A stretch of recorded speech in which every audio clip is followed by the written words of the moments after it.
Assalamualaikum warahmatullahi wabarakatuh, Sobat RH sekalian. Jumpa lagi kita di channel yang keren ini. Keren. Di depan saya sudah hadir ya. Sudah saya umumkan tadi pukul 23.00 lebih lah sedikit ya. Beliau akan hadir ke RH Channel sesuai dengan permintaan Sobat RH sekalian. Beliau adalah Habib Bahar bin Smith atau bin Sumaid. Habib Bahar bin Sumaid sebenarnya ya, Sumaid. Oke. Assalamualaikum warahmatullahi wabarakatuh, Bib. Waalaikumsalam. Mukanya capek sekali kelihatannya. Nyasar tadi. Tapi kalau sudah senyum wah, luar biasa ya, Habib itu. Sehat, Bib ya? Alhamdulillah. Alhamdulillah. Sehat. Suara oke. Oke ya. Bib, terima kasih sudah datang, sudah memenuhi permintaan Sobat Era sekalian. Jadi kita sengaja Sobat Era sekalian 5-10 menit ya kita menyapa pemirsa, nanti sisanya kita record ya. Nah itu. Siap. Bib. Jadi Habib 212 besok terpaksa nggak hadir ya berarti? Wallahu alam. Wallahu alam ya. Belum tahu. Belum tahu ya. Gitu. Agenda 1-2 hari ke depan apa, Bib? Allahu alam juga. Allahu alam juga. Bib, saya agak bingung juga mau nanya ya, tetapi apa perasaan Habib Bahar setelah bebas, setelah lepas ya dari katakanlah lembaga pemasyarakatan? Ya alhamdulillah, bersyukur kepada Allah. Kalau saya orangnya dalam keadaan apapun, situasi apapun selalu bersyukur kepada Allah. Karena bersyukur kepada Allah itu bukan hanya di waktu senang saja, bukan hanya ketika diberi nikmat saja. Bahkan dalam keadaan apapun, diberi apapun, tetap kita harus bersyukur kepada Allah. Bahkan sampai ulama berkata, kita harus bersyukur karena menjadi orang yang bersyukur kepada Allah. Oh, sampai segitu. Biasa, ya. Jadi orang-orang banyak Bahar bin Smith di penjara, Bahar bin Smith di penjara. Kalau bagi saya, Bang Refli, penjara selama kemarin itu adalah penjara yang lebih besar. Justru di luar ini penjara kecil. Oke, maksudnya, nah ini menarik nih, filosofinya menarik. Ya, kenapa? Jadi kemarin justru penjara besar. Ya. Di luar ini penjara kecil malah. Lebih kecil lagi di RH Channel. Oke, silakan. Menarik ini. Silakan. Bang Refli katanya, kenapa kok Habib bilang di luar itu penjara kecil, di dalam penjara besar? Ya, itulah poinnya. Walaupun rasanya saya pernah mendengar itu dari Habib sendiri. Karena kalau di luar itu kita dibebankan, bukan terbebani ya. Ya. Tetapi dibebankan. Iya. Dengan ya kita berdakwah, kita urus santri, urusan keluarga, anak, istri, urusan umat, kita berdakwah ke sana kemari keliling. Iya. Sehingga waktu dengan Allah itu sedikit. Bukan berarti ya kita tetap melaksanakan kewajiban, tapi kita memiliki waktu sedikit untuk bermesraan dengan Allah. Nah, dalam penjara kita tidak dibebankan dengan urusan apapun. Nah, ada yakni justru dengan di penjara kemarin itu waktu kita lebih banyak bermesraan dengan Allah Subhanahu wa taala. Lebih banyak kita beristirahat. Ya, jadi tetap bersyukur kepada Allah Subhanahu wa taala. Salah satu yang spektakuler misalnya, ya tanpa harus bermaksud ria ya, yang spektakuler yang menurut Habib yang sempat Habib lakukan yang barangkali kalau di luar nggak terpikir bisa melakukannya. Yakni ya ada beberapa hal-hal yang ketika di luar tidak saya lakukan, itu saya lakukan dalam penjara. Misalnya?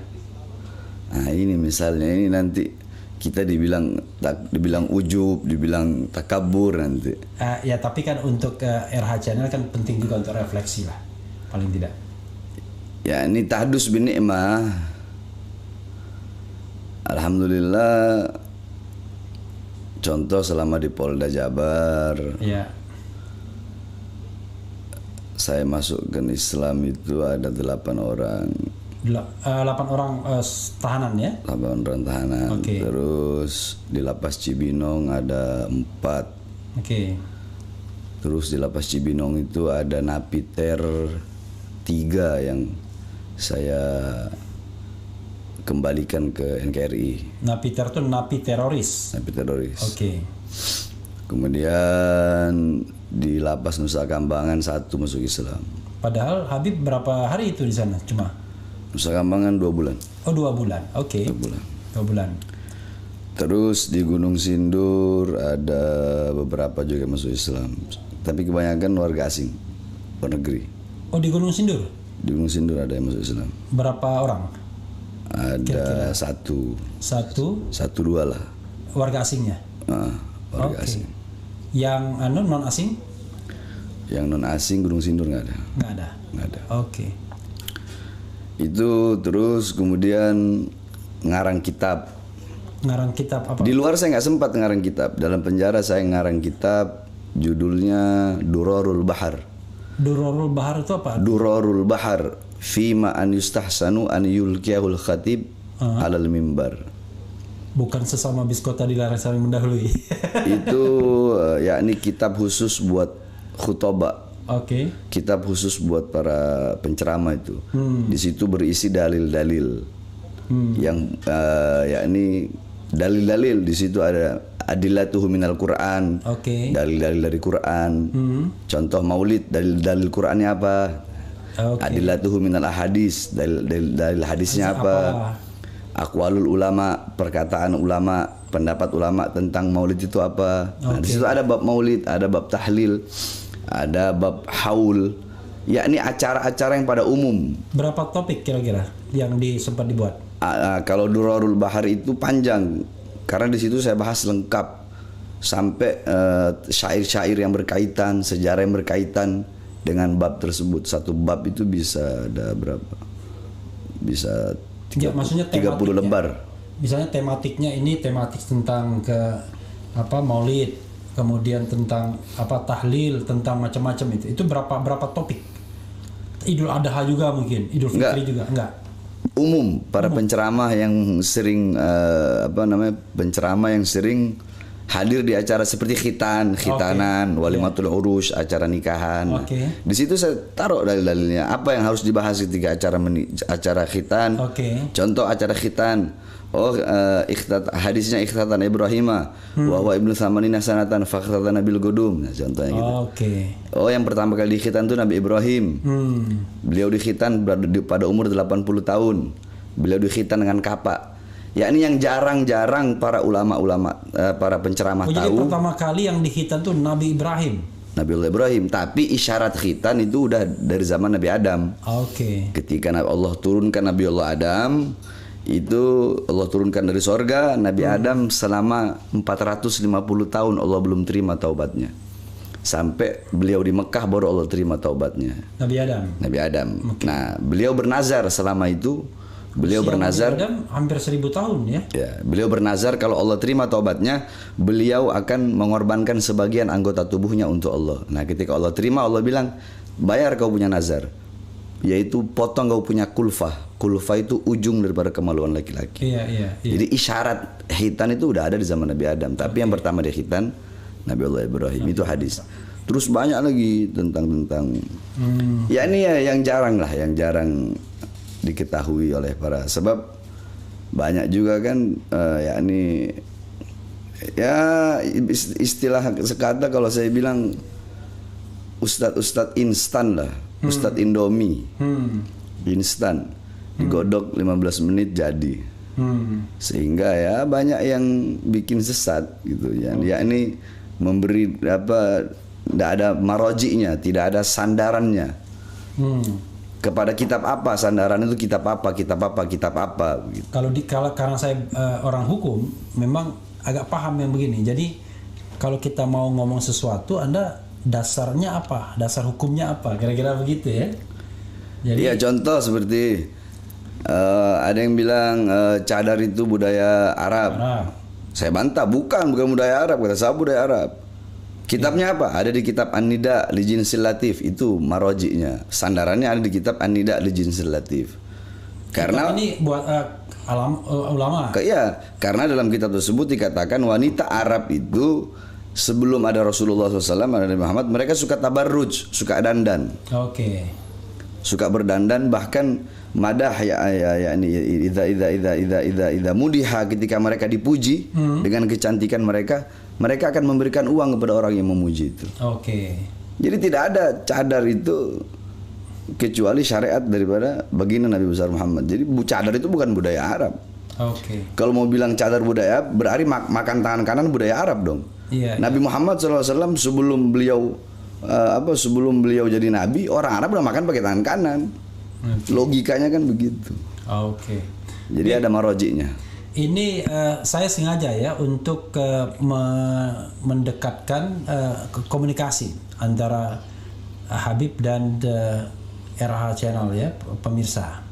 Yang nonton kita ini, yang lagi watching now, yang together ya, itu sudah 2115 yang nonton, dan banyak pertanyaan untuk Habib Bahar.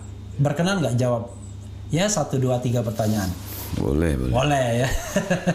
Tentu yang saya akan pilihkan pertanyaan yang memang benar-benar relevan pertanyaannya ya. Nah, ini ada pertanyaan, Habib kapan menjenguk Habib Rizik katanya di Bareskrim Mabes. Ini ada pertanyaan itu, Bib. Kemarin sempat mau besuk beliau, cuma nggak jadi. Ya. Insya Allah secepatnya bakal besuk beliau. Oke. Ada yang memang mengucapkan salam dari Lampung, Bung RH, tolong sampaikan salam hormat saya dari Lampung buat Habib Bahar. Habib Bahar love tanda love. Oh ya, salam buat jamaah Lampung. Nah, ini Bib. Jadi biar akuntabilitas ya kan. Jadi saya, nah ini. Jadi banyak, nggak mungkin saya sebutkan semua kan. Nah, ini yang sedang menonton kita, Bib ya.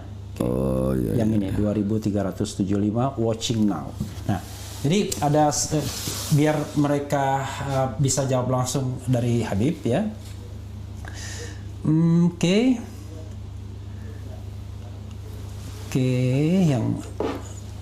yang relevan. Soalnya banyak juga yang bilang bubarkan buzzer RP. ada juga yang begitu. Oke. Jadi saudara sekalian, jangan salahkan saya kalau saya susah membacanya karena bergerak terus ini kita chat ya. Nah ini, ini dia ya, menjenguk apalagi ya. Semoga kita semua tetap dalam lindungan Allah Subhanahu Wa Taala. Ini bukan pertanyaan ya. Tanyakan tanggapan beliau tentang Habib Keribu, nggak paham saya ini. Habib Keribu itu siapa? Nggak tahu ya. Nggak ngerti Habib Keribu. Kemudian Habab rata-rata bertanya. Ada juga yang bertanya reuni 212 hadir apa enggak Bib? Tadi wallahu alam ya, tadi jawabannya.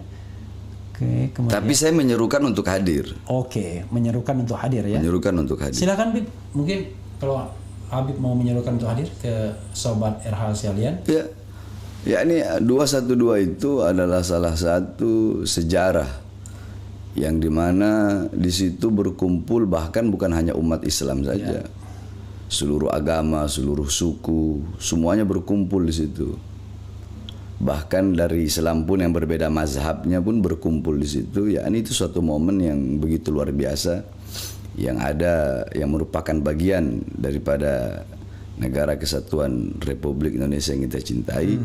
Sehingga momen-momen seperti itu ya kita kenang, makanya saya serukan khususnya umat Islam dan saudara-saudara kita dari agama-agama yang lain, ya untuk memperkuat ukhuwah kita. Sebagaimana yang sering saya bilang, kita yang Muslim disatukan dengan agama.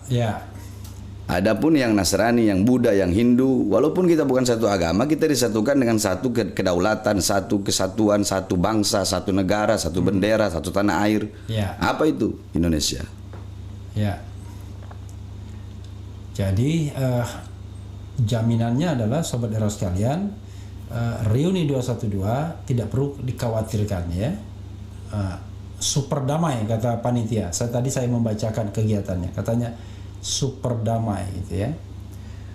Ada salam dari Simelu katanya. Senang sekali lihat Habib Bahar. Simelu itu pulau kecil di Aceh yang kemarin tsunami dilompat itu, Habib ya. Gitu. Ini ada yang nanya, belajar ilmu di mana Habib Bahar? Saya mondok itu pertama di Al Khairat. Al Khairat di Al Khairat Habib Idrus bin Salim Al Jufri, guru tua. Jawa Timur. Di Sulawesi. Oh, Sulawesi. Oke. Okay. Kemudian dari Al Khairat Habib Idrus bin Salim Al Jufri, saya memperdalam lagi di Darul Lughah wa Dakwah. Kemudian saya memperdalam lagi khusus ilmu alat di Tajul Muslimin. Ilmu alat itu? Ilmu alat itu untuk baca kitab kuning, baca kitab gundul, yakni kita belajar nahwu, shorof, i'rab, i'lal. Alat untuk membaca kitab kuning. Insya, ya, insya, balaghah, bayan, ma'ani, mantik, arud, syair, gawafi. Oke. Yakni ya, di Jawa Timur itu. Di Jawa Timur. Jadi berapa tahun Habib menyelesaikan pelajaran semua itu? 12. Spending time-nya.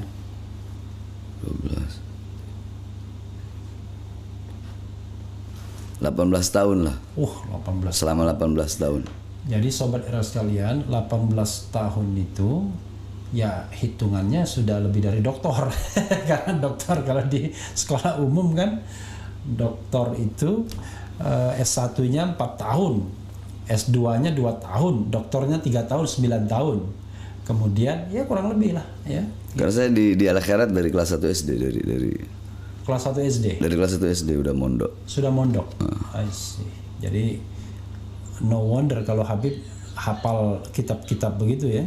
Saya kadang-kadang begitu Habib ngomong istilah apapun tak pernah mendengarnya. Tak ada yang saya pernah dengar kitabnya. Allahu Akbar ya. Oke, wah banyak sekali ini. Jepara hadir Bang RH. Mau tanya Bib, apa yang kudu kita lakukan khususnya umat Islam di saat ini tentang kondisi Indonesia sekarang? Makasih Bib. Nanya begitu. Apa yang harus dilakukan? Ini saya bacakan lagi ya. Mau tanya Bib, apa yang kudu kita lakukan khususnya umat Islam di saat ini tentang kondisi Indonesia sekarang? Kalau berbicara masalah Indonesia, Indonesia ini milik kita semuanya. Milik semua, mau Islam, mau Kristen, mau Buddha, mau Hindu, Indonesia milik kita semua. Oke. Nah, di situ pertanyaan khusus Islam. Ya. Nah, tapi saya jawab secara umum saja. Ya. Kita sebagai bangsa, sebagai rakyat yang mencintai negara kesatuan Republik Indonesia, wajib untuk membela tanah air kita sampai titik darah penghabisan. Oke. Nah, jadi kita nggak butuh kepada 1000 pemuda yang tidak ada kecemburuan, yang tidak ada rasa kesal ketika melihat bangsa Indonesia, rakyat Indonesia sengsara, acuh begitu. Kita nggak butuh. Tapi kita lebih butuh satu pemuda yang peduli kepada bangsa, peduli kepada rakyat. Dia rela mengorbankan nyawanya, jiwanya demi Indonesia daripada 1000 pemuda yang tidak pernah peduli sama sekali. Apalagi yang hedonis ya. Ya, ini sering kan anak bilang, Ana Bahar bin Smith jangankan cuma di penjara demi bangsa. Lah, Bang Refli selama ini saya ceramah apa sih? Iya. Apa?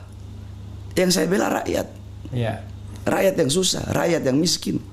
Sering saya bilang, saya ini, kita orang ini mondok, kita ngerti tidak boleh melawan pemerintah yang sah, nggak boleh. Nggak boleh. Dalam Islam tidak boleh mengajarkan pemerintah yang sah dilawan, nggak boleh.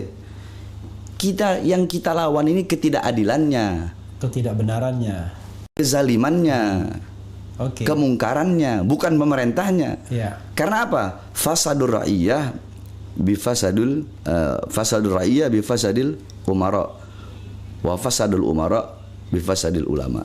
Rakyat negara ini rusak karena rusaknya pemerintah.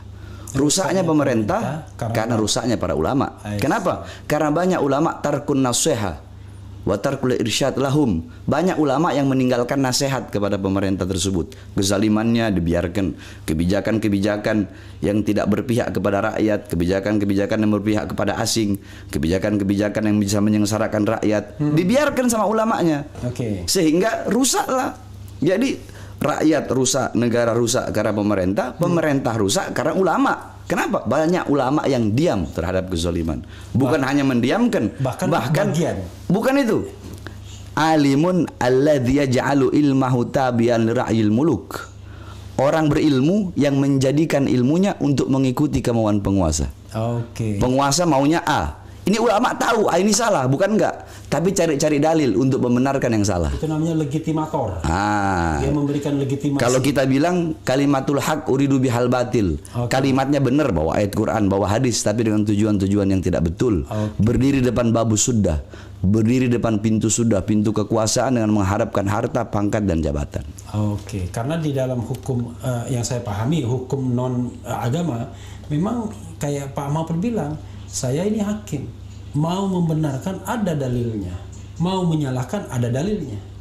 Jadi tinggal tergantung niatnya. Kalau niatnya cari kekayaan, cari kekuasaan, ya cari ayat-ayat yang kira-kira menguntungkan, kira-kira begitu kalau di hukum itu. Kalau saya tidak andaikan ada yang tidak sefaham dengan saya, ada yang tidak sejalan dengan saya, dan dia memiliki kebenaran, kebenarannya tidak kita hilangkan, kebaikannya tidak kita hilangkan. Sebaliknya, ada orang sefaham dengan saya, sejalan dengan saya, tapi dia punya kesalahan.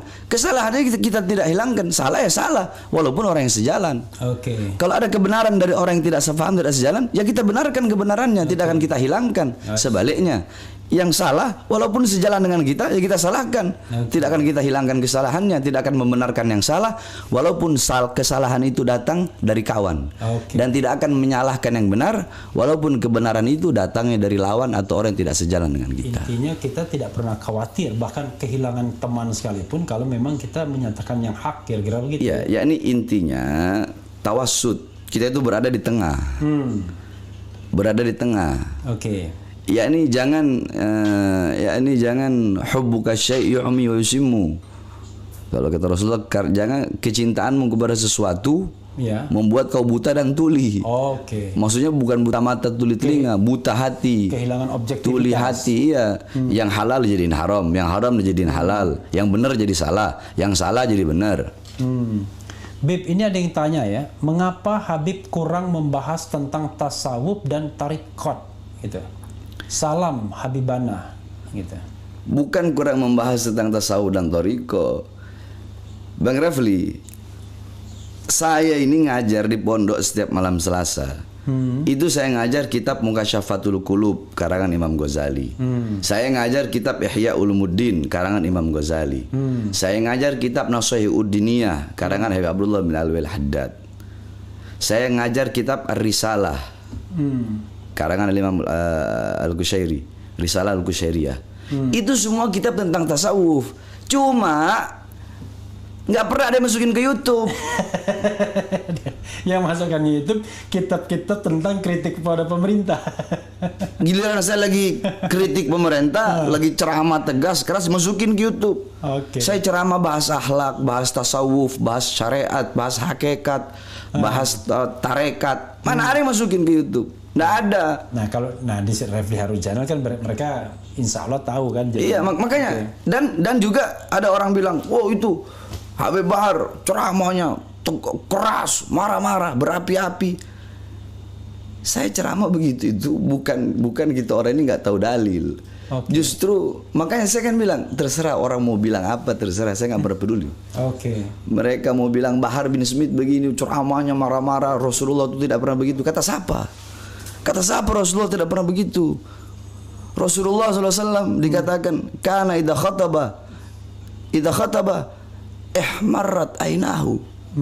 Nabi Muhammad itu kalau lagi khutbah, kalau lagi ceramah, ihmarrat ainahu, merah kedua mata beliau. Wa ala sautuhu, meninggi suara beliau. wa ishtadda ghadabuhu, bertambah kemarahan beliau, hatta ka'annahu kamundiri jaisin, sehingga beliau bagaikan, seakan-akan bagaikan pemberi peringatan perang. Sabbahakum masahakum, pagi ini kalian akan diserang, kita akan diserang. Sore ini kita akan diserang. Mana ada orang memberi peringatan perang, sore ini kita diserang, pagi ini kita diserang. Makanya orang bilang, saya biar terserah. Mereka mungkin kurang, wallah biarkan saja. Yakni kita orang yang ceramah tegas, tidak pernah menghilangkan kelembutan Nabi. Oke. Kenapa nggak dimasukkan? Ayo, ceramah saya bahas akhlak Nabi, adab Nabi, sopan santun Nabi, bagaimana Nabi Muhammad kepada orang Yahudi, kepada Nasrani, kepada kafir zimmi, harbi, kepada kafir mu'amman, bagaimana Nabi Muhammad kepada kafir, kepada orang-orang kafir, bagaimana para sahabat-sahabat, bagaimana Sayyidina Umar bin Aziz. Nggak pernah ada dimasukkan. Giliran saya lagi kritik pemerintah dimasukkan. Udah begitu ada lagi yang ngelaporin lah. Orang kita ini negara demokrasi. Justru pemerintah itu kita kritik untuk membangun. Ini loh yang benar seperti ini. Ini salah, ini benar. Itu kalau pemerintahnya mau dengar. Tapi kalau pemerintah, ini kan negara demokrasi. Kalau negara kalau nggak mau dikritik ya jangan bikin negara demokrasi. Ini kan kita negara demokrasi. Karena NKRI harga mati bagaimana? Jadi jangan ngomong nasionalis. Saya nasionalis cuma di mulut bagaimana kok? Justru kita orang ini yang mau kalau dibilang nasionalis. Jadi karena kalau yang didengarkan para cukong, susah juga. Kalau didengarkan para oligarki ya susah juga gitu ya. Kalau Bang Rafli mau tahu, iya, di lapas itu tidak perlu saya sebutkan lah namanya. Iya. Ada beberapa napiter, saudara-saudara kita ya, yang mengatakan Indonesia itu togut, pemerintah Indonesia togut, polisi togut. Togut itu apa ya? Nah, makanya mereka bilang seperti itu. Iya. Saya marah. Saya bilang, kau belajar dari mana? Kau bilang pemerintah Indonesia togut, kau bilang polisi togut, tentara togut, kau bilang ini togut, semua orang yang nggak sejalan sama kau bilang togut. Kau tahu nggak artinya togut itu apa? Jangan kau hanya ini. Ini saya jelaskan. Satu, dalam kitab tafsir Ma'alimut Tanzil Al-Imam Baghawi, dalam tafsir Jami'ul Bayan Al-Imam Ibnu Jarir At-Tabari, yakni qala Abdullah bin Mas'ud ay at-taghut al-kahin au as-sahir. Sayyidina Abdullah bin Mas'ud berkata, toghut itu adalah kahin, dukun, au sahir atau penyihir. Terus dalam kitab Anwarut Tanzil Imam Baydawi, kemudian dalam kitab Madarikut Tanzil Imam An-Nasafi, kitab tafsir, dijelaskan gal Abdullah bin Umar, at-taghut ay al-asnam. Taghut itu adalah berhala. Oke. Tadi penyihir berhala. Au Ka'ab ibn Ashraf atau Ka'ab ibn Ashraf. Ka'ab ibn Ashraf itu pemuka Yahudi. Pemuka Yahudi di zaman Nabi Muhammad. Ka'ab ibn Ashraf. Nah, kemudian ada lagi di dalam kitab tafsir Ibnu Katsir. Kemudian tafsir Bidayah wa Nihayah Imam Al-Qurtubi. Di situ dijelaskan qala Malik ibn Yasir at-taghut ay al-iblis. Au asyaiton. Togut itu iblis. Togut itu syaiton. Tafsir Jalalain Al-Imam Jalaluddin Al-Mahalli dan Imam Jalaluddin Suyuti. Tafsir Ad-Durrul Manthur, Tafsir Al-Ma'thur Al-Imam Suyuti. Kemudian dikatakan di situ ini yang paling sahih. Gala Sayyidina Umar bin Khattab, berkata Sayyidina Umar bin Khattab, at-taghut kullu ma abina min dunillah fa huwa taghut. Apapun yang disembah selain Allah itu adalah taghut. Saya bilang ke mereka, ini pemerintah Indonesia mayoritas muslim, taghutnya di mana? Itu polisi muslim, yang kalian bom itu orang muslim. Kalian ngebom Polres itu mati orang muslim. Yang kalian bilang taghutnya di mana? Sedangkan penjelasan yang sudah saya jelaskan tadi tentang taghut itu, mana taghutnya? Nah, dari situlah akhirnya mereka mulai paham, lama-lama masuk akhirnya mereka, ya sering saya katakan hadis hubbul watan minal iman, cinta tanah air itu bagian daripada iman. Apa itu waton? Nah, Al-Imam Ibnu Alan beliau mengatakan juga apa itu waton. Al-Imam Ibnu Alan, terus Al-Imam Ibnu Athir, yakni para ahli kata. Beliau ini para ahli kata, ahli bahasa. Dalam kitab Lisanul Mizan, kitab Lisanul Mizan juga dijelaskan waton itu tanah, yakni tempat, yakni ada yang mengatakan tempat lahir, ada yang mengatakan tempat tinggal siapapun yang tinggal di situ, berarti dia watoni. Ada juga yang bilang tempat lahir. Berarti itu watoni, termasuk watoni. Ya ini seperti itu. Makanya saya orang mau bilang apa terserah, mereka nggak tahu saya kok. Terserah aja. Ini ada lagi Bib ya. Dari Budi Marianto, Bang Refli, tolong tanyakan kenapa para habaib tidak bersatu untuk membela IBHRS yang sedang dizolimi Allah. Nah, terserah Habib mau jawab apa enggak? Kalau saya jawab itu nanti emosi saya. Karena itu jangan jawab. Oke ya. Jadi begini Bang Rafli. Oke. Sekarang saya tanya, saya cecar Bang Rafli ya, boleh? Boleh. Oke. 1 tambah 9 berapa? 10. 8 tambah 2? 10. 5 tambah 5? 10. 6 tambah 4? 10. 7 tambah 3? 10. Hasilnya sama nggak? Sama. Cara pembagiannya? Beda. Begitulah habaib. Ada yang lembut, ada yang berdakwah, ada yang tegas, ada yang amar ma'ruf, ada yang nahi mungkar. Ada yang tukang ngadu-ngadu ke polisi juga ada juga. Ya, kalau itu nggak termasuk di hitungan tadi. Oh, nggak masuk hitungan tadi. Ya, karena hasilnya beda itu. Oke. Nah, yakni ya itu tadi, walaupun berbeda, tapi hasilnya sama, tujuannya sama, yakni mencari ridha Allah, yakni untuk maslahat umat, untuk maslahat bangsa, untuk maslahat negara, walaupun dengan cara yang berbeda-beda. Sama seperti Bang Rafli. Bang Rafli ini mau bikin sawah. Bang Rafli mau bikin sawah, ini sawah ya. Bang Rafli nanam padi. Bang Rafli cuma siramin aja. Terus tikus-tikus yang ada di padi itu Bang Rafli nggak musnahin. Bakal jadi atau rusak itu, bakal panennya itu bakal bagus apa rusak? Rusak pasti. Kan ada yang bagian nyiramin. Iya kan, mupukin, dipupuk. Ada bagian yang ngejar-ngejar tikus. Ada yang bagian basmi tikus. Termasuk depan Bang Rafli ini bagian basmi tikus-tikusnya. Koruptor, pengkhianat bangsa. Itu harus dikasih peringatan.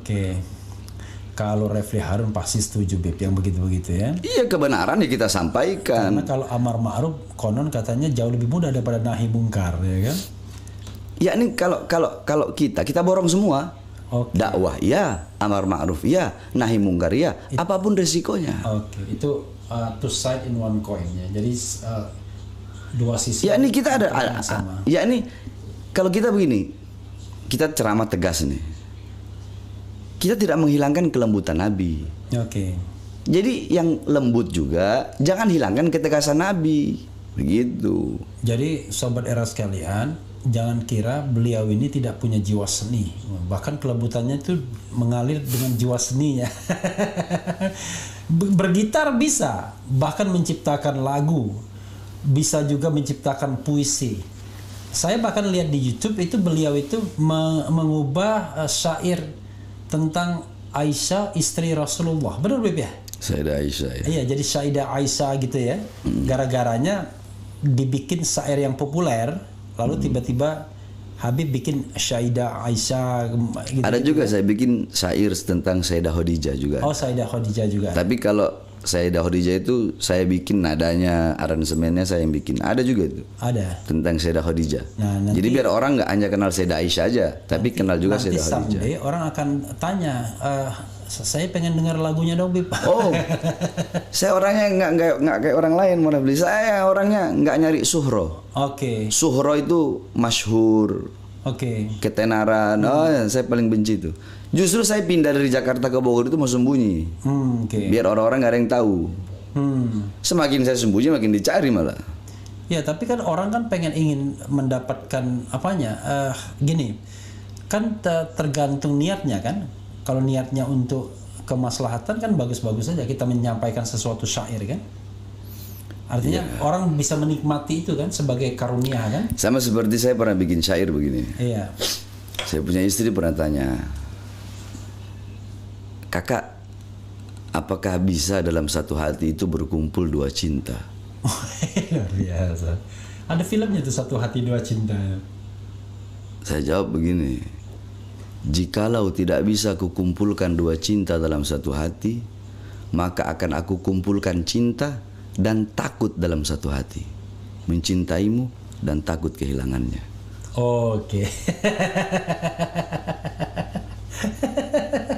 Jadi mencintaimu dan takut kehilangannya ya. Kalau tidak bisa kukumpulkan dua cinta dalam satu hati, akan aku kumpulkan cinta dan takut rasa takut dalam satu hati. dalam satu hati. Mencintaimu dan takut kehilangannya. Atau mencintainya dan takut kehilangan. Saya kok tiba-tiba tergoda, Bib. Tapi entahlah ya, ini agak sensitif sedikit ya. Soal ini, Bib. Soal istri-istri Rasulullah. Mudah-mudahan Habib berkenan menjawabnya, karena ini penting juga kan, daripada memunculkan fitnah kan, orang kan harus tahu kenapa Rasul itu istrinya lebih dari 4, Bib. Kan katanya 4 maksimal, itu satu. Yang kedua, kalau saya baca sirah Nabi ya, Sirah Nabawiyah.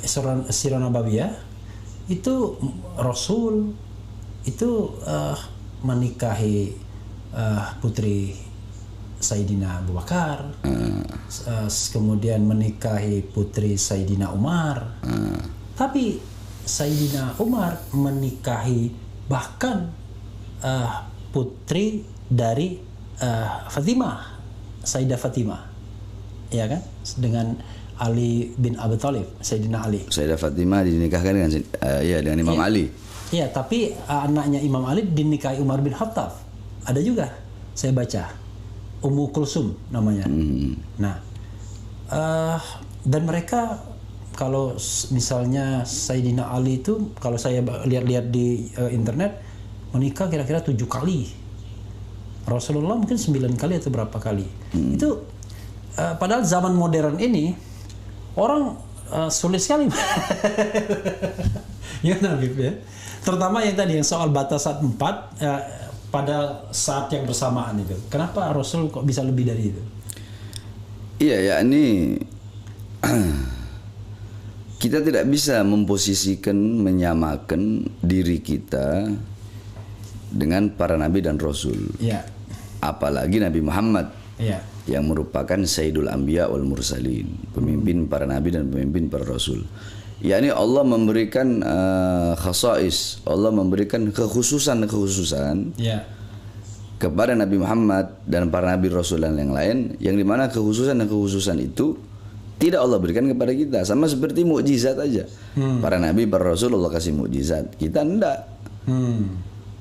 Ya, kalau kita yang orang yang beriman ya Allah kasih maunah, para wali Allah kasihnya karomah, para nabi rasul Allah kasihnya mukjizat gitu. Jadi ada ada yang bersifat umum, ada yang bersifat khawas, khusus. Nah, ada khawasul khawas, khusus dari yang khusus, super khusus ya. Nah, seperti itu. Intinya seperti itu, sebab kalau saya mau jelaskan panjang nanti. Ya, jadi sahabat sekalian, kira-kira ente jangan sama-samain dengan Rasul, kira-kira begitulah ya. Kalau misalnya ya ini sama kata Rasulullah pernah gal Rasul, ana basyarun mithlukum, aku manusia seperti kalian. Aku manusia seperti kalian, kata Nabi. Nabi berkata seperti itu, yakni menunjukkan ketawaduan beliau, kerendahan hati beliau. Aku manusia seperti kalian, kata Nabi, kan begitu. Aku menikahkan anak-anakku dengan kalian, dan aku menikah dengan anak-anak kalian, illa Fatimah, kecuali Sayyidah Fatimah. Adapun Fatimah pernikahannya aku menunggu perintah dari Allah. Nah, tidak ada yang sekufu, tidak ada yang sekafaah, sederajat dengan Sayyidah Fatimah, kecuali Al-Imam Ali bin Abi Thalib, Sayyidina Ali bin Abi Thalib. Makanya Sayyidina Ali bin Abi Thalib yang Allah perintahkan kepada Rasulullah untuk dinikahkan dengan Sayyidah Fatimah. Banyak sahabat minta Sayyidah Fatimah, nggak dikasih. Iya, yang saya baca mulai dari banyak yang minta. Abu Bakar. Tidak, nggak Rasulullah kasih. Sayyidina Utsman bin Affan diberi gelar Zunnurain, yang memiliki dua cahaya. Kenapa? Karena beliau pernah menikah dengan putri Nabi. Yang satu meninggal, beliau nikah lagi. Nah, tapi kalau Sayyidah Fatimah khusus. Sayyidah Fatimah itu beda dari yang lain. Beliau wanita yang tidak pernah haid seumur hidupnya. Tidak pernah haid. Sayyidah Fatimah seorang wanita yang tidak pernah haid. Sayyidatun Niswa fid dunya wal akhirah, pemimpin wanita di dunia dan di akhirat. Manusia yang masuk surga pertama setelah Nabi Muhammad SAW.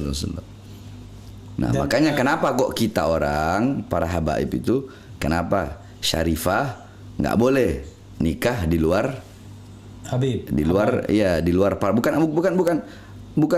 Arab, bukan beda. Habib, Habib, ya? Habib, Sayyid atau Syarif. Iya. Nah, kenapa? Karena itu tadi, karena tidak sekufu. Oke. Kecuali mazhab Maliki yang membolehkan. Hanafi, Syafi'i, Hambali tidak membolehkan. Oke. Bib, ini mungkin sekaligus untuk bagaimana kita bersikap ya terhadap pihak lain. Jadi Habib bisa jawab, bisa enggak, tapi bisa juga memberikan dalil untuk tidak menjawab. Ini ada yang nanya, Teguh Ahyar, Bib pendapat tentang politik Habib Lutfi. Ada pertanyaannya begitu. Al-Habib Lutfi bin Yahya, beliau orang alim, beliau ulama besar. Iya.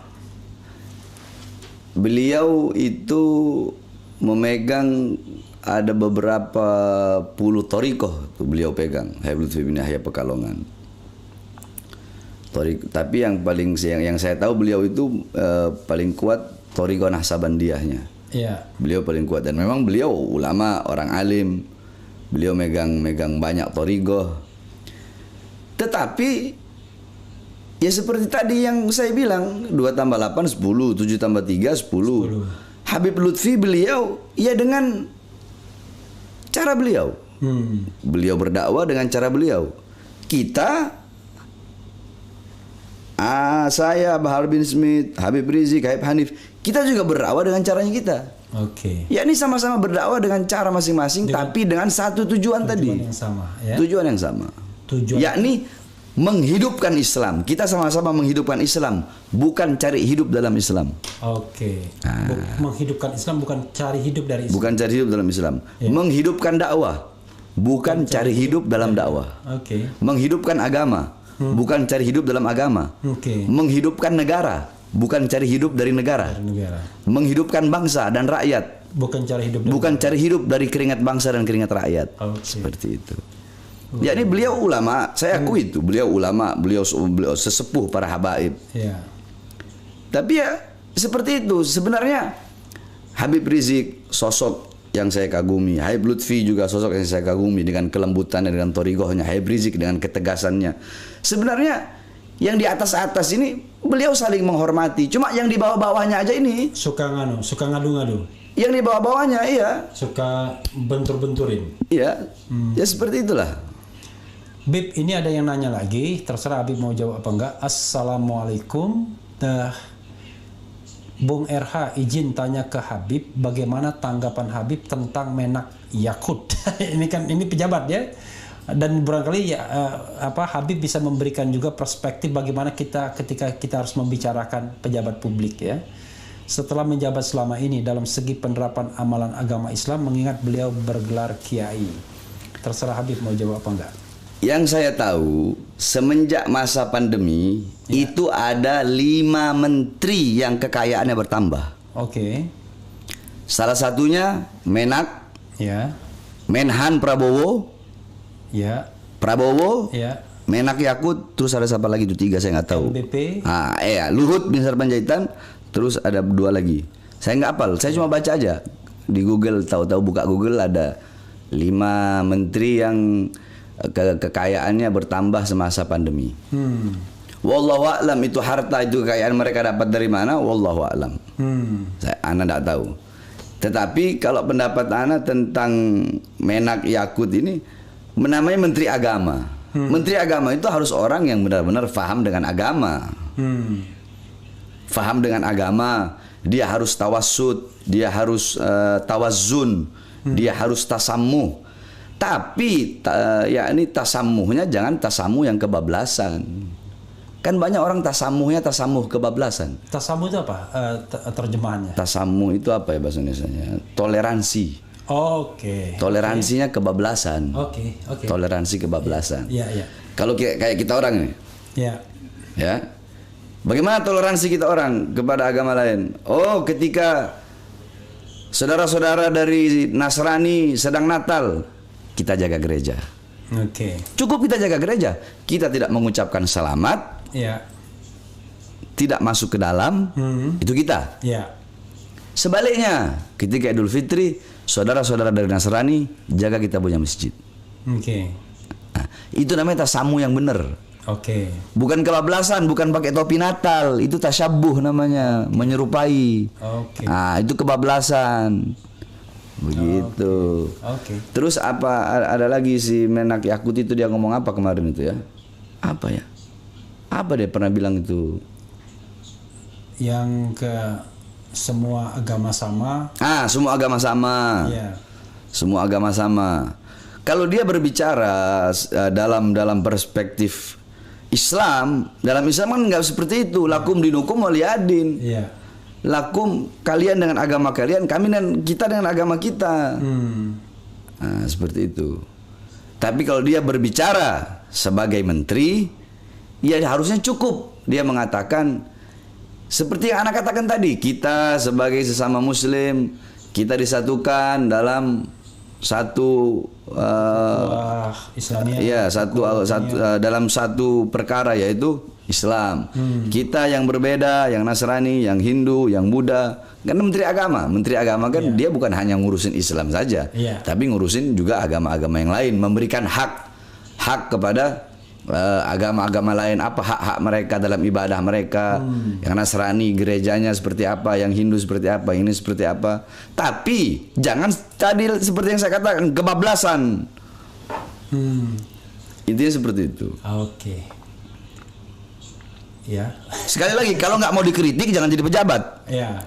Kalau nggak mau dikritik jangan jadi pemerintah. Oke. Jadi rakyat.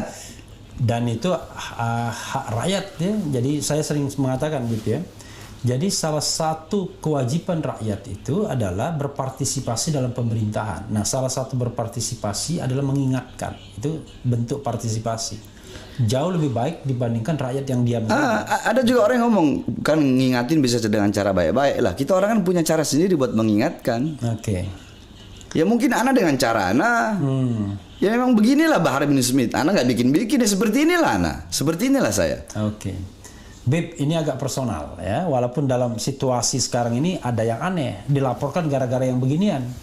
Dari Jess. Assalamualaikum ya Habib. Pernahkah bermimpi ketemu Rasulullah? Terima kasih Habib. Nggak pernah. Kenapa Bib? Karena rokok. Menarik ini ya.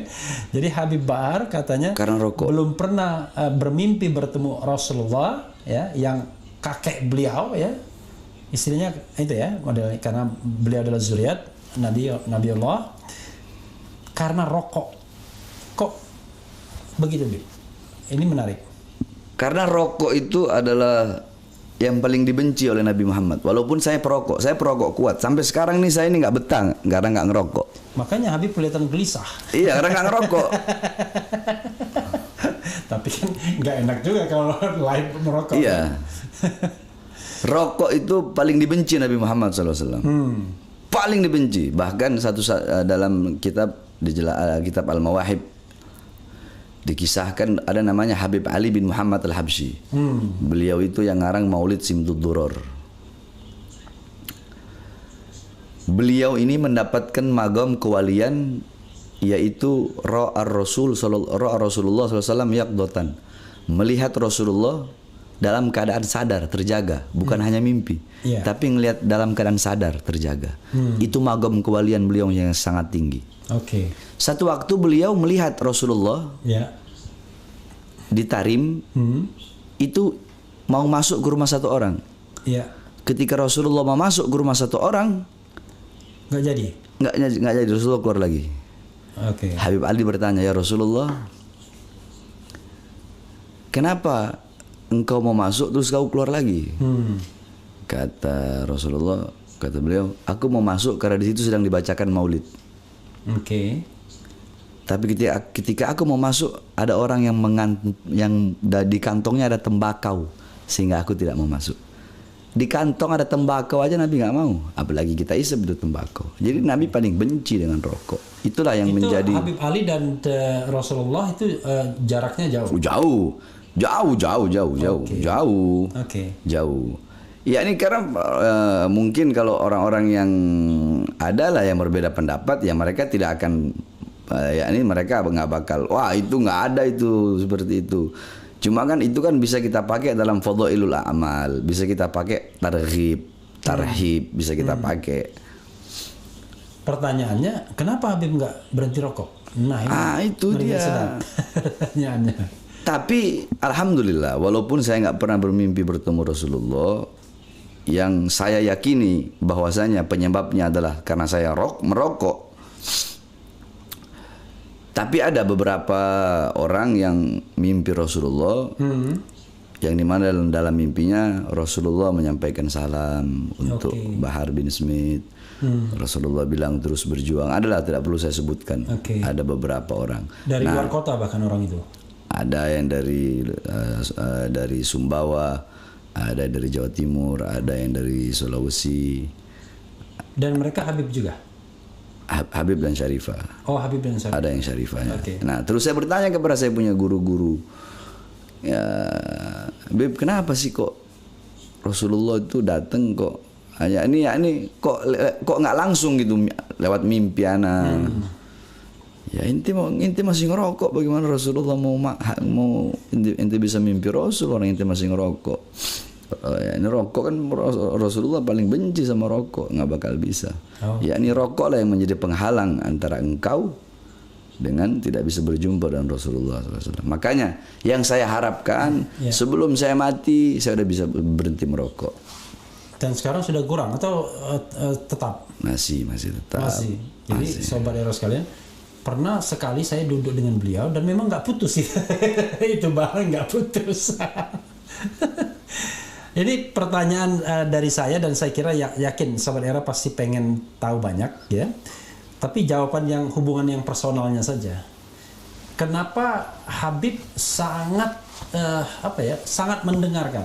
Saya yakin orang seperti Habib ini barangkali yang Habib dengarkan itu tentu orang tua, pasti kan? Karena saya lihat gambarnya bahkan sampai mencium kaki ibu kan? Dan beruntung Habib karena masih punya orang tua. Kalau saya dua-duanya sudah meninggal ya kan. Dan yang amin ya, mudah-mudahan beliau Allah rahmati keduanya. Amin ya rabbal alamin. Nah, yang kedua mungkin guru-guru Habib. Tapi orang yang pengen tahu adalah Habib sepertinya sangat menghormati Habib Rizik. Personal saja, nggak bagian-bagian yang mungkin akan membuat. ya ini intinya Habib Rizik itu saya anggap beliau sebagai saya punya guru, saya punya uswah, gutwah, teladan, pedoman dalam berdakwah. Orang yang berani menyampaikan kebenaran, laumata laim, walaupun seluruh dunia membenci beliau tetap selalu menyampaikan kebenaran, menegakkan amar ma'ruf nahi mungkar. Itulah yang jarang dari 100. Mungkin hanya 5% habaib yang seperti itu. Dan beliau termasuk salah satu daripada habaib itu. Beliau saya anggap sebagai saya punya guru, saya punya orang tua, dan bahkan yakni ketika saya terlibat dalam beberapa kasus-kasus dan dulu beliau orang yang pertama kali selalu membela saya. Makanya sering saya bilang, itu tahun berapa? Saya tidak terikat dengan organisasi apapun. Enggak, tahun berapa waktu Habib Rizik bela Habib?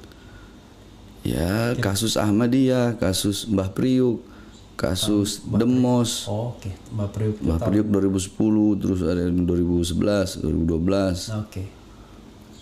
Setiap ada, ini beliau selalu membela, selalu ada, selalu memberi motivasi.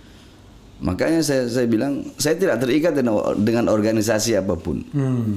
Saya ini tidak terikat dengan organisasi apapun, tidak terikat dengan organisasi apapun. Termasuk organisasi dakwah apa nggak satu pun ya nggak ada. Organisasi apapun nggak ada saya masuk. Baik organisasi mau organisasi agama, mau organisasi nasional, organisasi apa selain agama itu organisasi masyarakat, ormas, nggak ada.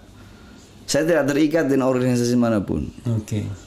Tetapi selalu saya bilang, Habib Rizik, nyawa saya, jiwa saya, buat untuk membela Habib Rizik. Ya ini dalam itu pun termasuk dalam kategori ya ini para ulama, semua ulama, semua ulama yang namanya ulama ya kita bela. Tapi kalau ada yang nggak benar ya kita ajar begitu. Itu konsekuensi ya. Jadi logis. Jadi kalau dia benar seperti ini ya, seperti ibarat pepatah raja alim, raja disembah, raja lalim, raja disangka. Itu perumpamaan peribahasa ya. Selama dia benar dan lurus, kita hormati, kita bela. Tapi tidak benar dan tidak lurus, kita peringatkan. Kira-kira begitu, Bib ya? Ya, kira-kira seperti itu. Itu kalau peribahasanya Bang Rafli. Kalau saya beda lagi. Apa? Kau baik, saya 1000 kali lebih baik. Oke. Kau jahat sama saya 1000 kali lebih jahat. Oke. Kau lawan saya sambil merangkak, saya lawan kau sambil berjalan. Oke. Kau lawan saya sambil berjalan, saya lawan kau sambil berlari. Kau mau main-main sama saya ajari cara mainnya bagaimana. Ingat, bukan saya di tengah-tengah kau, bukan saya di tengah-tengah kalian, tapi kalian di tengah-tengah saya. Itu peribahasa saya. Oke. Ini ada yang bilang begini ya, Bang Refli, tolong ditanyakan, kalam Gus Fuad Pleret, 85% orang Indonesia mengalir darah Nabi Shallallahu Alaihi Wasallam. Apa benar ya? Apakah karena inikah Nabi Shallallahu Alaihi Wasallam sangat menyayangi orang Indonesia? Dari mana dia ininya? Ada dengar info begitu, Bib? Saya nggak kenal, nggak tahu Gus Fuad. Ya? Okay. Yang saya tahu Abuya Maliki, Habib Muhammad bin Abdul Maliki, beliau pernah ziarah ke makbarah makam Nabi Muhammad. Iya. Ketika beliau ziarah di kuburnya Rasulullah SAW, dalam keadaan sadar beliau melihat Rasulullah di belakang ada beberapa golongan, beberapa umat lah. Iya. Abuya Maliki, Habib Muhammad bin Abdul Maliki bertanya, siapa itu? Ya, golongan yang berada di belakangmu. Beliau jawab, oh mereka adalah umat Islam Indonesia. Mereka umat yang aku cintai. Abuya Maliki dari Mekah. Oh, dari Mekah. Dia orang Mekah. Iya, beliau itu imam besar Ahlus Sunnah wal Jamaah. Oke. Abad sekarang, cuma beliau udah meninggal. Oke. Beliau udah meninggal. Mereka adalah umat Islam Indonesia yang aku cintai dan aku sayangi. Nah, ya ini orang nanya, kenapa? Karena tidak ada satu negara di seluruh dunia ketika bulan Maulid Rabiul Awal, tidak ada negara yang lebih banyak merayakan Maulid Nabi seperti negara Kesatuan Republik Indonesia. Oke. Setiap gang-gang, kampung-kampung kecil dari Sabang sampai Merauke semua bikin Maulid Nabi. Karena itulah umat Islam Indonesia menjadi umat yang dicintai oleh Nabi Muhammad SAW, kata Abuya Maliki. Oke. Dan Maulid dalam satu ceramah saya dengar Habib mengatakan bahkan lebih mulia dibandingkan Lailatul Qadar, malam 1000 bulan. Ya betul. Itu ada di kitab Khawasi Syarwani, Ala Tuhfatil Muhtaj. Kitab Khawasi Syarwani itu hasyiahnya kitab Tuhfatul Muhtaj. Jadi Khawasi Syarwani kitab karangan Imam Syarwani. Beliau itu menghasyiahkan kitab Tuhfatul Muhtaj Al-Imam Ibnu Hajar Al-Haytami. Oh, itu kitab Tuhfatul dia membahas ya. Jadi kalau di kita ngaji itu ada matan, ada syarah, ada hasyiah. Matan itu isi kitab. Oke. Syarah penjelasan daripada isi. Oke. Ya. Nah, ada hasyiah, hasyiah penjelasan yang lebih rinci lagi. Nah, hasyiahnya kitab tadi Khawasi Syarwani, syarahnya kitab Tuhfatul Muhtaj Imam Ibnu Hajar Haytami. Maksud bukan Maulid ini, maksud hari lahir Nabi pada saat Nabi lahir Nabi lahir. Bukan ya. peringatan. Ya. bukan peringatannya. Itu. Jadi yang Senin tahun gajah 12 Rabiul Awali itu ya kan. Itu yang dimaksudkan. Wah, ini ada yang kalau Habib Ja'far Shodiq Al-Lattas, kenal Bung Refli, tolong titip salam buat beliau dari saya. Kenal nggak? Habib Ja'far Shodiq Al-Lattas. Banyak Habib Ja'far Al-Lattas. Mirip ya, nama mirip-mirip ini banyak memang. Oke, Bang RH, tolong tanyakan ke Habib, kenapa negara kita nggak kaya-kaya seperti negara Islam yang lain? Ini ya terserah Habib mau jawab apa nggak. Seperti negara Islam yang lain, padahal mayoritas Islam. Apakah Allah mengutuk Indonesia? Allah. Gimana? Nah, ya ini sebenarnya gampang ya. Ini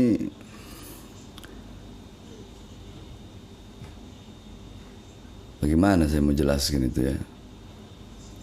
Ya ini intinya kayanya suatu negara, makmurnya suatu negara, ya tergantung dari pemerintah. Iya. Kembali ke pemerintahnya lagi. Sekarang bagaimana negara mau makmur, bagaimana negara mau kaya. Jangankan urusan dunia, urusan akhirat aja dikorupsi. Dana haji dikorupsi.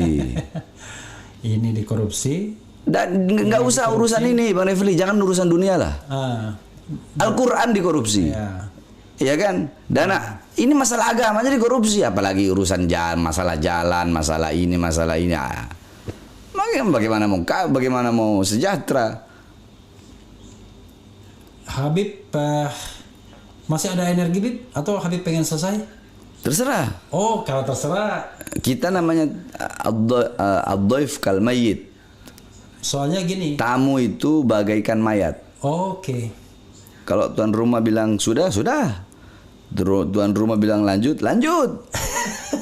Ad-dhaif kal mayyit. Tamu itu kayak mayat. Soalnya di belakang Habib saya menghormati, kelihatannya sudah kasih lihat-lihat dia. Enggak ya. Dan saudara sekalian, Habib ini 2 hari udah nggak tidur, Bib ya? Iya. Nggak tidur tuh nggak lelap sama sekali. Banyak tamu. Banyak. Banyak. Jadi, saya berterima kasih betul ya Habib mau datang ke sini ya. Dan memang memenuhi permintaan Sobat Era yang sudah bilang undang dong Habib kan begitu ya. Saya iseng-iseng aja mengundang dan ternyata Habib mau datang. Alhamdulillah. Bilang saya lebih memilih seluruh alam membenci saya karena menyampaikan kebenaran daripada seluruh alam mencintai saya karena menyembunyikan kebenaran. Ya. Dibilang lanjut Bang RH ya. Karena permintaannya lanjut ya saya lanjut, Beb ya. Tapi nanti Habib kalau misalnya Habib bilang tolong dong, saya bersedia untuk langsung menghentikannya ya. Soalnya yang begini-begini jarang sama Habib Bahar. Biasanya kan Habib ceramah, tanya jawabnya kan mungkin nggak banyak, ya kan? Kalau ini saya juga jarang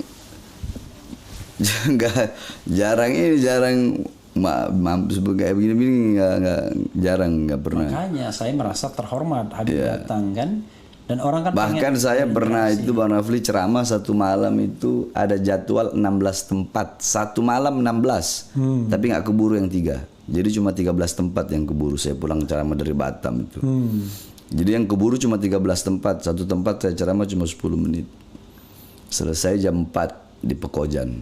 Selesai jam 4 subuh. Tapi Habib kepikir nggak ya mau berceramah melalui media kayak YouTube sosial ini? Karena contohnya begini Bib ya, sekarang ini yang menonton kita yang lagi watching ya now ini 6.569 yang lagi sedang nonton all together.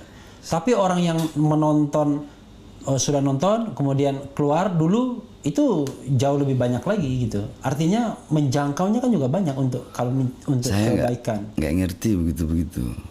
YouTube apa-apa itu saya nggak ngerti. Kan nanti kan bisa aja nanti kapan-kapan saya hubungin Habib pakai Zoom kan biasa kan kalau zooming. Live Zoom. Saya nggak tahu Zoom juga saya nggak tahu. Gitu, tapi itu mudah, Habib. Bukan perkara sulit karena Habib kan biasa pakai handphone kan orang sekarang. Iya, cuma kalau Zoom channel saya nggak ini. Karena sebab saya masih salaf ya ini. Oh, masih bertemu tatap muka. Ya. Karena ngajar langsung. Ya, karena memang beda sih kalau untuk pendalaman itu beda ya dengan ini. Oke. Tapi kalau, itu dia. Kalau saya lagi ngajar lembut begini, bahas akhlak, bahas adab, nggak ada yang masukin. Jadi orang taunya, oh Bahar bin Smith radikal, arogan, intoleran. Terserah. Mau bilang apa terserah. Saya nggak pernah peduli. Tapi kalau Refli Harun ya, channel ini harus ada orang yang punya style berbeda-beda. Kalau sama semua, ya kan ada yang bilang, ada orang yang mengatakan ya kan? Konon katanya Umar bin Khattab itu Al-Faruq ya. Betul-betul tegas membedakan yang akhlak dan yang hak dan yang batil. Kan ada yang orang mainnya selalu abu-abu, kalau dia kan tegas. Ya, hitam-hitam putih-putih, nggak ada abu-abu. Putih-putih. Bahkan saya baca-baca itu ketika Umar datang, itu kan sedang bercengkrama istri-istri Rasul. Ya mungkin cekakak-cekiki sedikit. Begitu Umar datang, diam semua.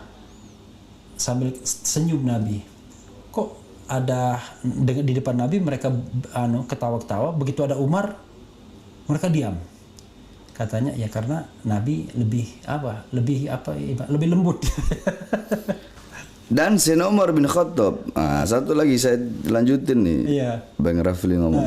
Ketika beliau menjadi pemimpin, pernah satu waktu beliau sedang memberikan ibarat kata arahan lah kepada rakyat, kepada masyarakat. Ketika itu beliau ditegur oleh satu orang perempuan. Hei Umar, kau salah. Ini perempuan menegur, mengkritik Sayyidina Umar bin Khattab yang menjadi pemimpin ketika itu. Ibarat kata kalau sekarang presiden lah. Oh, itu di tengah masyarakat, di tengah umat. Tapi jangan salah, Khalifah Umar tuh kekuasaannya lebih luas daripada Indonesia. Itu sepertiga dan separuh dunia. Ketika itu perempuan itu bilang, Umar kau salah. Yang benar itu begini. Apakah Sayyidina Umar masukkan tuh perempuan ke penjara? Tidak. Apakah Sayyidina Umar bin Khattab siksa itu perempuan? Tidak. Apakah pakai pasal ITE? Apakah pakai pasal ITE? Apakah nyari-nyari kesalahannya? Tidak. Apa kata Sayyidina Umar?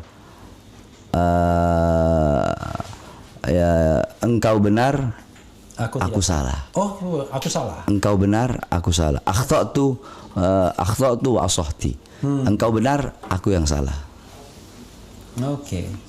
Itu baru pemimpin. Jadi berani berkata benar, tapi berani juga disalahkan kalau memang salah, ya kan? Itu pemimpin luar biasa. Bib, sudah ada kode Bib dari apa? Ngawal. Iya. Bib, ini kamera Bib, mungkin silakan ke pemirsa. Mungkin closing statement atau tausiah dari Habib, silakan Bib. Ini tidak ada tausiah, ya ini sedikit aja, selalu sampaikan kebenaran, karena kebenaran bagaikan matahari yang akan selalu bersinar walaupun di hadapan orang-orang yang buta. Sampaikan kebenaran. Jangan pernah takut, jangan pernah lelah untuk menyampaikan kebenaran.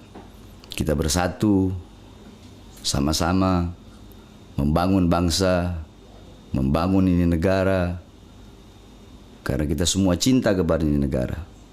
Kita bangun sama-sama agar negara yang kita cintai ini menjadi baldatun thayyibatun wa rabbun ghafur, negara yang makmur, negara yang sejahtera, negara yang tidak tunduk kepada negara-negara asing, negara yang berdiri dengan sendirinya, menjadi negara yang berwibawa, menjadi negara yang bisa mensejahterakan rakyatnya, bukan mensejahterakan orang-orang asing. Kita bersatu semuanya, baik pemerintahnya, pemerintah bersatu dengan para ulama, ulama bersatu dengan para pemerintah, bersama-sama dan rakyatnya, orang kayanya, orang miskinnya, semuanya kita semua bersatu. Agama apapun, warna kulit mau hitam, mau putih, mau kuning, suku apapun, agama manapun, kita bersatu sama-sama. Kita bangun Indonesia untuk lebih makmur, lebih jaya, dan mudah-mudahan kita semua mendapat rahmat dan ridha dari Allah Subhanahu wa taala. Amin amin ya rabbal alamin. Amin ya rabbal alamin. Ya, saudara sekalian, mudah-mudahan ini bukan yang pertama dan terakhir dengan Habib Bahar di RH Channel. Karena kalau lihat ini banyak sekali pertanyaan-pertanyaan yang belum sempat dijawab. Tapi alhamdulillah, walaupun sekarang sudah pukul 00.39, itu ada 18.000 yang menonton kita, Bib. Alhamdulillah. Jadi masih banyak orang yang ingin tahu tentang Habib Bahar, tetapi sekali lagi waktunya memang mepet. Beliau sudah 2 hari nggak tidur karena tamu, dan besok mau terbang ke suatu tempat. Tapi namanya perjalanan, mudah-mudahan selamat sampai tujuan, dan juga mudah-mudahan beliau nanti bisa kita lihat di mana-mana juga. Amin. Terutama untuk hal-hal yang sifatnya baik. Terima kasih Habib Bahar. Mudah-mudahan kita dan channel ini diberikan kebaikan karena kedatangan Habib. Amin. Sama-sama. Amin ya rabbal alamin. Itu saja saudara sekalian. Yang penting tetap di channel ini. Wassalamualaikum warahmatullahi wabarakatuh. Cia. Bib. Siap. Terima kasih banyak, Bib.